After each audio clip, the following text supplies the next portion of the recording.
Sivasagar Rotary ক্লাবত আমাৰ শিৱসাগৰ অসমীয়া মহিলা মঞ্চৰ জিলা সমিতিৰ তৰফৰ পৰা এখন ৰাজহুৱা সভা আহ্বান কৰা হৈছিলে। ৰাজহুৱা সভাৰ বিষয়টো আছিলে যে আমি সদৌ অসম ভিত্তিক এখন দিহানামৰ প্ৰতিযোগিতা আয়োজন কৰাৰ কথা চিন্তা কৰিছোঁ আৰু তাৰপিছতে দ্বিতীয় দিনা পুৰস্কাৰ যিদিনা বিতৰণ হ'ব সেইদিনা আমি প্ৰায় ৩,০০০ পৰা ৪,০০০ মহিলা আমি একত্ৰিত কৰি আমি বৰ্ডিং খেলপথাৰতেই এটা দিহানামেৰে আমি আমাৰ অনুষ্ঠানটো আৰম্ভ কৰিম বুলি চিন্তা চৰ্চা কৰিছোঁ আৰু সেই উদ্দেশ্যটো আগত ৰাখি আজি এখন ৰাজহুৱা সভা দিয়া হৈছিলে। ৰাজহুৱা সভাত প্ৰায় শতাধিক মানুহে আমাক এই কথাটো সমৰ্থন জনাইছে আৰু আমি দিহানামৰ ক্ষেত্ৰখনত যি বিতৰ্ক হৈ আছে বা যি হৈ আছে এইখিনি আমি আচলতে আমি বিচাৰোঁ যে গুৰুজনাৰ মহান আদৰ্শ যিখিনি আমাৰ সৃষ্টিৰে যিখিনি আচলতে শুদ্ধ আৰু সত্যৰ ওপৰত প্ৰতিষ্ঠা হওক। গতিকে এই আশাৰে মানে আমি আমাৰ শিৱসাগৰৰ মহিলাসকলে এই চিন্তাটো আগত ৰাখি পেলাই এটা অনুষ্ঠানৰ কথা ভাবিছোঁ আৰু আগন্তুক শিক্ষান্ত পৰীক্ষাৰ পিছতে আমি ইয়াৰ দিনবাৰ আমি ধাৰ্য কৰিম আৰু আপোনালোককো জনাম।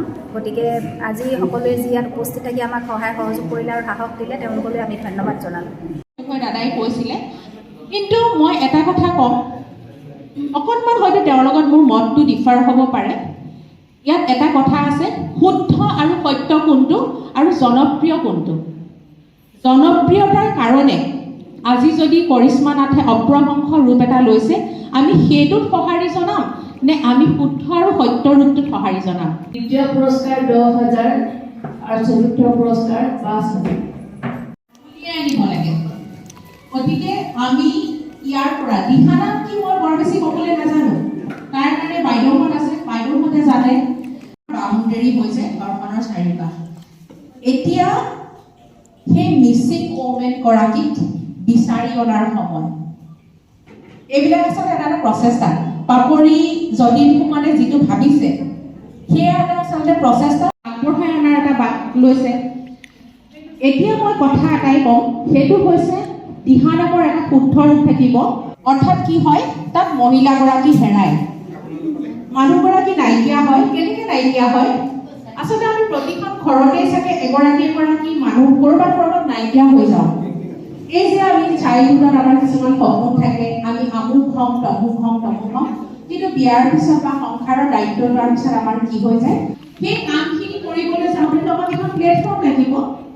এই প্লেটফৰ্মখিনিৰ কাৰণে প্লেটফৰ্মখনৰ কাৰণে এনেকুৱা এটা মঞ্চই দায়িত্ব ল'ব লাগিব আৰু আপোনালোকে লৈছে। গতিকে ধন্যবাদ সকলোকে ইয়াৰ লগত জড়িত যিসকল মহিলা। মই অসমীয়া মহিলা মঞ্চক এটি অনুৰোধ জনাব বিচাৰিছোঁ।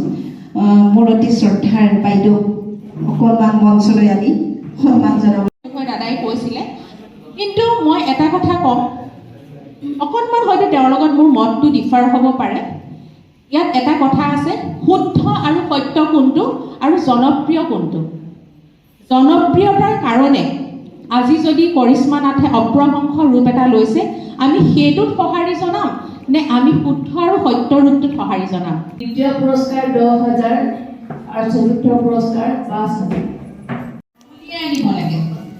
গতিকে আমি ইয়াৰ পৰা দিহানাম কি মই বৰ বেছি ক'বলৈ নাজানো।